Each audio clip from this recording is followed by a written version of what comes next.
कच्चे चावल के ऊपर टमाटर का पेस्ट डाल करके एक बार ये नाश्ता बना करके आप जरूर देखें। टिफिन हो या सुबह का नाश्ता, सभी के लिए एकदम परफेक्ट रहेगा। बनाना भी बहुत आसान है। इसी के साथ सारी सामग्री आपके घर में आराम से मिल जाएगी। इसके लिए सबसे पहले यहाँ पर मैंने 3 टमाटर लिए हैं, जो वजन में लगभग 250 ग्राम है। और टमाटर इसके लिए आपको एकदम लाल देख के लेना है। देखिए इसका कलर बहुत ही लाल है। इसी तरह से लाल टमाटर होना चाहिए, जिससे रेसिपी का लुक बहुत अच्छा आएगा। अब इस टमाटर को हमें रफली काट लेना है।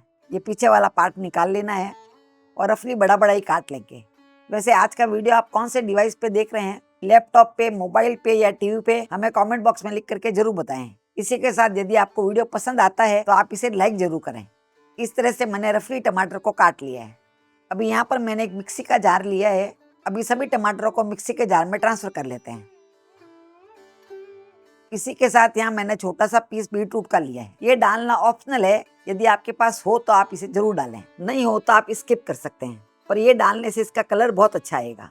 देखिए बहुत थोड़ा सा मैंने डाला है और छोटा छोटा पीस करके इसमें डालेंगे, जिससे ये अच्छे से पिस जाएगा।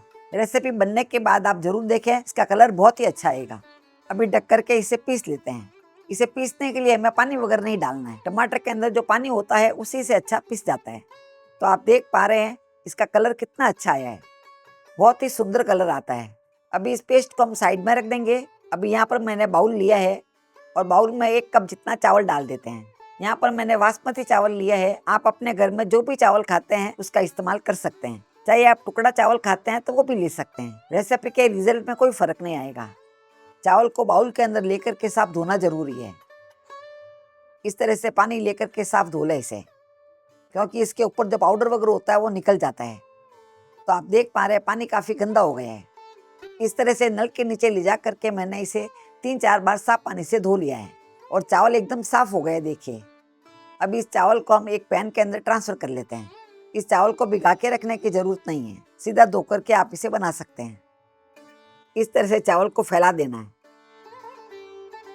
अभी जो हमने टमाटर का पेस्ट बना के रखा है, इस पेस्ट को हमें इस तरह से डाल देना है। पूरा पेस्ट को हमें डालना है और इसे अच्छे से मिक्स कर लेंगे। तो आप देख पा रहे हैं इस समय इसकी रंगत कितनी अच्छी दिख रही है। इसका कलर बहुत ही अच्छा लग रहा है। रेसिपी बनने के बाद में आप देखिएगा ये इतनी अच्छी बनती है कि देखते ही आपको बनाने का मन करेगा। अभी इसे हम गैस पे रख देंगे और गैस पे रखने के बाद में मेजरिंग कप के हिसाब से इसमें पानी डालेंगे। वैसे तो चावल को पकाने के लिए मैं लगभग 2 कप जितना पानी डालती हूँ, पर आज हमने इसमें टमाटर का पेस्ट डाल दिया है, इसीलिए इसमें पानी थोड़ा कम डालेंगे। तो जिस मेजरिंग कप के हिसाब से मैंने चावल लिया था उसी से पानी डालूंगी। तो 1 कप पानी मैंने डाल दिया है और 3/4 कप जितना पानी इसमें और डाल दूंगी, मतलब 1.25 कप मैंने पानी डाला है। अभी इसे अच्छे से मिक्स कर लेना है। अभी हम गैस को चालू कर लेंगे, क्योंकि टमाटर के अंदर भी पानी होता है, इसीलिए वही पानी चावल एब्जॉर्ब कर लेता है। अभी इसमें 1 छोटा चम्मच जितना नमक डाल देंगे। तो नमक आप अपने स्वाद के अनुसार कम ज़्यादा डाल सकते हैं, पर 1 कप चावल के अंदर 1 छोटा चम्मच जितना नमक सफिशिएंट होता है। अभी इसमें उबाल आ गया है, पर एक बार इसे हल्का सा मिक्स कर लेते हैं। तो आप देख पा रहे हैं टमाटर के अंदर हमने बीटरूट डाला था, इसीलिए इसका कलर बहुत सुंदर लग रहा है। अभी आंच को हम मध्यम कर लेंगे और मध्यम आंच में इसे ढक करके पकाएंगे, तेज आंच में नहीं पकाएं। अभी इसे पकाते हुए लगभग 5 मिनट हो गया है। अभी इसे खोल के देख लेते हैं। तो देखिए धीरे धीरे आंच में ये बहुत ही अच्छे पक रहे हैं। इस तरह से एक बार चला लेना है। चावल का कलर आप देख पा रहे कितना अच्छा लग रहा है। अभी तक चावल पूरे पके नहीं है, तो ढक करके इसे हम और पका लेंगे। चावल को लगभग हमें 90% तक पका लेना है और हर 2 से 3 मिनट में आपको खोल करके इस तरह से चला लेना है, जिससे कि चावल एक जैसे पक करके तैयार हो। तो आप देख पा रहे हैं चावल ने लगभग पूरे पानी को एब्जॉर्ब कर लिया है, पर थोड़ी देर इसे हम और पकाएंगे। पर आँच को इस समय हमें धीरे ही रखना है। ये मैंने स्लो और मीडियम के बीच में आँच कर ली है। तो वापस इसको ढक देते हैं। अभी इसे पकाते हुए लगभग 2 मिनट और हो गए हैं। तो कुल मिला के इसको मैंने 7 से 8 मिनट तक पकाया है। 7 से 8 मिनट में आप देख पा रहे हैं चावल ने पूरे पानी को एब्जॉर्ब कर लिया है। इस समय इसमें हम 1 टेबल स्पून जितना बटर डाल देते हैं, यानी 1 क्यूब मैंने बटर लिया है, ये इसमें मिक्स कर देते हैं। इस समय बटर डालने से स्वाद तो अच्छा आएगा ही और हमारे चावल भी खिले खिले रहेंगे। अभी इसको हम ढक देंगे और ढक करके इसे 5 मिनट के लिए ऐसे ही छोड़ देंगे और गैस को हम बंद कर देंगे। अभी 5 मिनट के बाद में मैं इसे खोल करके दिखाती हूँ। देखिए कितने खिले खिले बने हैं। सभी चावल खिले खिले हैं और अच्छे से पक जाते हैं चावल। पहले ही आप ज़्यादा पका लेंगे तो चावल इस समय गल जाएंगे। इस तरह से आपको एक बार मिक्स कर लेना है। इसमें कोई तरह का पानी नहीं है। अभी एकदम परफेक्ट चावल बने हैं। एक चावल मैं आपको लेकर के दिखाती हूँ। देखिए कि चावल अच्छे से पक गए हैं। इस तरह से आप मैश करेंगे तो चावल अच्छे से टूट रहे हैं। इस चावल को हमें 90% तक ही पकाना है, पूरा नहीं पकाना है। पूरा पकाएंगे तो फिर चावल आगे गल जाएंगे। अभी इसे ढक करके हम साइड में रख देंगे और यहाँ एक पैन के अंदर 2 टेबल स्पून जितना तेल डाल देंगे। इसकी जगह पे आप चाहे तो घी भी ले सकते हैं या बटर भी ले सकते हैं, और तेल और घी आप अपने पसंद के हिसाब से कम ज़्यादा ले सकते हैं। यदि आप कम खाते हैं तो 1 टेबल स्पून जितना लें। अभी तेल हमारे गर्म हो गया है। तेल गर्म होने के बाद में 1/3 कप जितनी इसमें कच्ची मूंगफली डाल देते हैं और मूंगफली को हमें अच्छे से पका लेना है। इस जगह पे आप चाहे तो काजू भी डाल सकते हैं, पर मूंगफली सभी के घर में आराम से मिल जाती है, इसीलिए मैंने मूंगफली डाली है। यदि आपके पास सेकी हुई मूंगफली पड़ी हो तो आपको सेकना नहीं पड़ेगा। मूंगफली डालने के बाद में आगे का स्टेप आप कंटिन्यू कर सकते हैं। मूंगफली जैसे ही सेकने लगती है, इसके मुंह खुलने लग जाते हैं। इस तरह से मुंह खुलने लग जाते हैं और तेल में मूंगफली बहुत ही जल्दी सीख जाती है और मूंगफली देख के चटकने भी लग गई है। अभी आँच को हम स्लो और मीडियम के बीच में कर लेंगे। अभी मूंगफली को साइड में कर लेंगे। अभी यहाँ पर मैंने 1 टीस्पून जितनी उड़द दाल ली है। उड़द दाल को हमें पका लेना है। इसी के साथ मैंने 1 टीस्पून जितनी चना दाल ली है। उड़द दाल और चना दाल का क्रंच इसमें बहुत ही अच्छा लगता है। दोनों ही दालों को मैंने धो करके सुखा के लिया है। मैं दालों को कभी भी धो करके सुखा करके इस तरह से डब्बे में भर के रख देती हूँ, जिससे आराम से इसे यूज कर सकते हैं। अभी इसमें 1 टीस्पून जितनी राई डाल देते हैं। राई को भी हमें अच्छे से पका लेना है। आँच को इस समय ज़्यादा तेज नहीं रखें। राई भी अच्छे से चटकने लग गई है। अभी यहाँ पर मैंने 2 हरी मिर्ची ली है, जिसको मैंने बड़ा बड़ा ही काट लिया है। ये इसमें डाल देते हैं और इसी के साथ मैंने 10-12 कड़ी पत्ते लिए हैं, ये भी इसमें डाल देते हैं। कड़ी पत्तों का फ्लेवर इसमें बहुत ही अच्छा आता है। यदि आपके पास सूखे कड़ी पत्ते हो तो आप उसका भी इस्तेमाल कर सकते हैं और फ्रेश कड़ी पत्ते हो तो उसको भी ले सकते हैं। कड़ी पत्ते डालते ही इसमें खुशबू बहुत अच्छी आने लग जाती है। अभी यहाँ पर मैंने एक सूखी लाल मिर्ची ली है, इसको इस तरह से तोड़ करके इसमें डाल देंगे। जिसको तीखा खाना पसंद है वो आराम से इसको खा सकता है। सूखी लाल मिर्ची आपके पास नहीं है तो स्किप कर सकते हैं, हो तो आप जरूर डालें। अभी सभी चीजें अच्छे से पक गई है। पक जाने के बाद में यहाँ पर मैंने 2 प्याज लिए हैं, जिसको इस तरह से मैंने लच्छों में काट लिया है। ये पतले पतले लच्छों में काटे हैं, जिससे इसका स्वाद बहुत अच्छा आएगा। प्याज नहीं खाते हैं तो आप पत्ता गोभी को पतला पतला काट के भी डाल सकते हैं। काफी लोग होते हैं जो प्याज नहीं खाते हैं और बोलते भी हैं कि आंटी हम प्याज नहीं खाते, तो उसकी जगह पे क्या करें। उसकी जगह पे आप पत्ता गोभी को महीन महीन काट के डाल सकते हैं या पत्ता गोभी को कद्दूकस करके भी डाल सकते हैं। ये रेसिपी बनाना बहुत ही आसान है, पर स्वाद इसका बहुत ही यूनिक आता है। मैंने यहाँ चावल को पूरा पकाने के बाद में आगे का काम चालू किया है। आप चाहे तो साइड बाय साइड भी कर सकते हैं, जिससे कि सुबह सुबह काम आपका फटाफट हो जाएगा।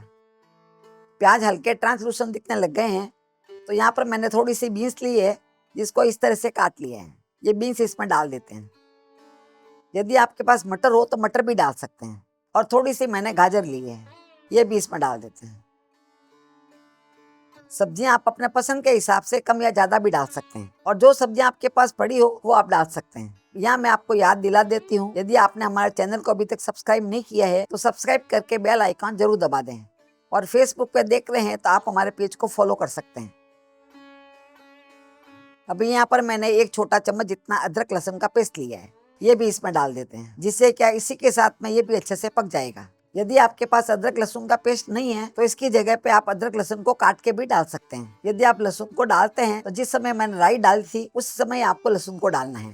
पेस्ट डालते हैं तो इस समय भी डाल सकते हैं। पेस्ट भी इसके साथ में अच्छे से पक जाएगा। अभी सभी सब्जियों को मैंने 3 से 4 मिनट तक और पका लिया है। अभी इसमें कुछ मसाले डाल देते हैं। तो आधा छोटा चम्मच जितना इसमें हम लाल मिर्ची डाल देते हैं और यहाँ पर मैंने 1 टेबल स्पून जितना सांभर मसाला लिया है। ये सांभर मसाला हमने घर में ही बनाया है। इसकी रेसिपी यदि आपको चाहिए तो मुझे कमेंट बॉक्स में लिख करके जरूर बताएं। घर में बहुत ही आसानी से ये सांभर मसाला बन जाता है और सांभर मसाला डालते ही इसमें से खुशबू बहुत ही अच्छी आने लग गई है। ये रेसिपी मैंने मेरी फ्रेंड से सीखी थी। उसके बाद में मैं ये जब भी हमारे घर में बनाती हूँ पूरे घर में इसकी खुशबू हो जाती है। और सांभर बनाते हैं या कभी दूसरी चीजें बनाते हैं उसमें इसकी खुशबू बहुत अच्छी आती है। ये मार्केट का जो सांभर मसाला होता है उससे भी ज्यादा अच्छा बनता है।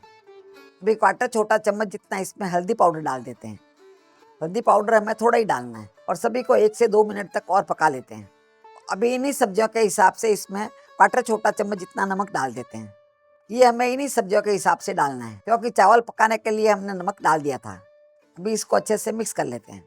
अभी सभी मसाले हमारे अच्छे से पक गए हैं, तो आप देख पा रहे हैं कितने खुले खुले लग रहे हैं।